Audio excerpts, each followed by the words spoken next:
Renungan pada hari ini diambil dari Injil Lukas. Demikian firman Tuhan yang disampaikan di dalam Lukas 22 ayat 54 sampai 62. Lalu Yesus ditangkap dan dibawa dari tempat itu. Ia digiring ke rumah imam besar dan Petrus mengikut dari jauh. Di tengah-tengah halaman rumah itu, orang memasang api dan mereka duduk mengelilinginya. Petrus juga duduk di tengah-tengah mereka.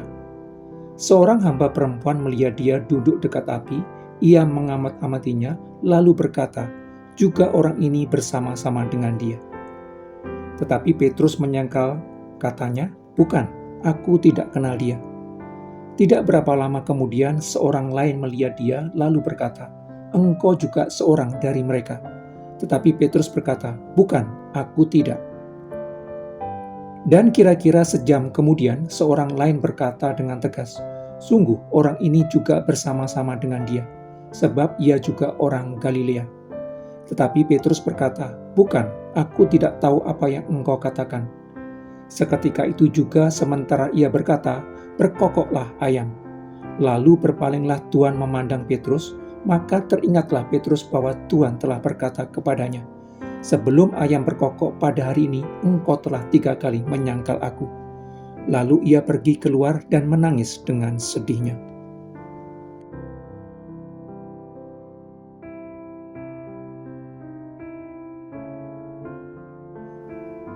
Setelah melarikan diri bersama murid-murid lainnya ketika Yesus ditangkap hamba-hamba imam-imam kepala dan tua-tua Yahudi di Taman Getsemane, Petrus datang ke istana imam besar melihat dari jauh proses pengadilan Yesus untuk mengetahui kesudahannya. Petrus berbaur dengan orang-orang yang menonton pengadilan Yesus. Sebelumnya, Petrus adalah murid yang menyatakan kesetiaan kepada Yesus dengan mengatakan, sekalipun aku harus mati bersama-sama Yesus, aku tak akan menyangkal Yesus.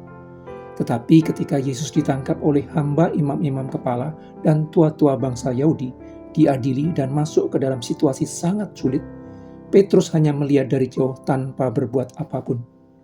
Seharusnya Petrus melakukan pembelaan bagi Yesus. Tetapi Petrus malah berusaha menyembunyikan identitasnya sebagai murid Yesus Kristus dan berusaha untuk tidak dikenali. Karena itu, begitu ada seorang perempuan mulai mengenalinya sebagai orang yang selalu bersama Yesus, Petrus menyangkalnya. Padahal perkataan wanita itu bukanlah ancaman. Ketakutan yang menguasai dan kekhawatiran yang mencengkeramnya mendorong Petrus menyangkal mengenal Yesus Kristus. Kemudian 2 orang lain lagi juga menyatakan bahwa Petrus adalah bagian dari orang-orang yang berada di sekitar Yesus Kristus. Petrus juga menyangkal identitasnya sebagai murid Yesus Kristus. Identitas adalah karakteristik khusus seseorang yang berkaitan dengan kualitas dan keyakinan yang dipegang, yang mengidentifikasinya dan membedakan dengan orang lain. Identitas merupakan ciri khas yang membuat seseorang unik. Identitas berfungsi sebagai struktur pengaturan diri yang memberikan makna dan arah hidup, serta pengendalian diri. Identitas berfungsi sebagai kompas perilaku, memungkinkan individu mengarahkan diri mereka menuju masa depan dan menetapkan tujuan jangka panjang. Sebagai proses aktif, hal ini sangat memengaruhi kapasitas individu untuk beradaptasi dengan peristiwa kehidupan dan mencapai keadaan tertentu. Identitas berasal dari ciri-ciri atau atribut yang mungkin sedikit atau tidak dapat dikontrol oleh individu, seperti latar belakang keluarga atau etnis. Identitas memberitahu orang siapa dirinya dan mengumumkan kepada orang lain siapa dirinya. Identitas selanjutnya memandu perilaku, membuat seseorang berperilaku sebagaimana yang diyakininya. Identitas sangat berkait dengan konsep diri dan citra diri. Sebagaimana murid Yesus Kristus lainnya, Petrus menganggap bahwa Yesus adalah Mesias politik bagi Israel yang akan memimpin perlawanan terhadap pasukan Romawi yang kuat. Tergoncang keyakinannya ketika Sang Mesias yang dibayangkannya ditangkap hamba-hamba imam-imam kepala dan tua-tua Yahudi. Mesias yang dibayangkan akan melepaskan Israel dari penjajahan Romawi yang telah menguasai Israel lebih dari 100 tahun, malah tidak melakukan perlawanan terhadap hamba-hamba imam-imam kepala dan tua-tua Yahudi yang menangkapnya. Seluruh bayangan Petrus terhadap Mesias yang gagah perkasa runtuh. Bangunan identitas pribadi Petrus yang ditata berdasarkan konsep tentang Mesias yang gagah perkasa hancur berantakan. Ketika realita kehidupan tidak terjadi seperti yang dibayangkan, orang akan merasa sangat tidak nyaman. Ketika fakta kehidupan berkebalikan dengan yang orang bayangkan dan harapkan, orang akan merasa tidak aman. Di dalam kondisi tidak aman, akan mudah sekali bagi orang untuk menyangkal fakta kehidupan yang dijalaninya. Di dalam kondisi tidak nyaman, akan mudah sekali bagi orang untuk menyangkal realita kehidupan yang dijalaninya.